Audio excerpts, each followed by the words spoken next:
Involved na karon ang mga otoridad sa retrieval operation sa natrap sa nahugno nga grocery store sa Padada, Davao del Sur. Atong sayro ng update ni pinaagi ni Argel Relator live. Argel. Yes, nagikumpirma sa BFP pinaagi sa life detector equipment nga doon nalay usa nga nahibili nga patayng lawas sa nahugno nga South Green Marketing.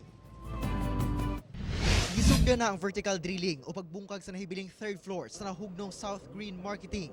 Sa gigamit nga scanner, na-detect nga naala sa 1.5 meters gikan sa entrance sa mong building ang nahibiling lawas. Apan wala na kini signs of life. We were able to locate only one object. It might be an animal or a human body.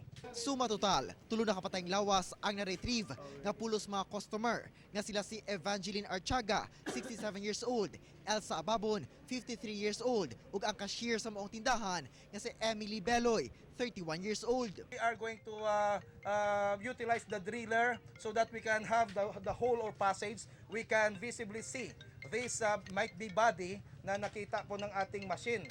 Dili kuno tinuod ang mga tahong, doon na pa'y unom ka mga tao nga natrap nga kauban sa namatay nga si Beloy. Tuig 1990 pa natukod ang maong building, di nakitaan na kuno kini og cracks sa sagunsong linog. Failure is on the foundation. It's not on the structure mismo due to liquefaction. Sa pinakaulahing datos, niabot na sa 14 ang mga nasamdan sa linog sa Padada.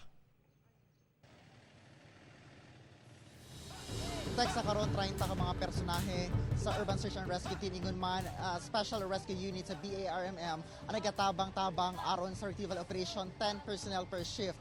Sa karon ang mga namatay nga biktima ang LGU Padada una ang moabaga sa galastuhon sa pagpahiluna sa mga patayng lawas ingon man sa pagpatambal sa mga nasamdan atol sa nitabong linog dinhi sa lungsod sa Padada.